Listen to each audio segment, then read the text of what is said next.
Hey, what's up everyone? So we're cleaning our Maikoiko, and first of all we take off the barbs so we don't get hurt, and then we're going to scale it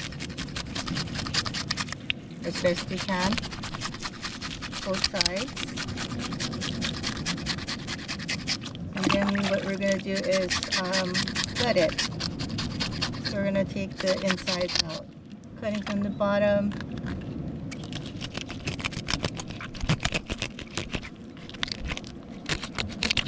And then we're going to cut the gill and pull out the inside, the gill and the internals, guts.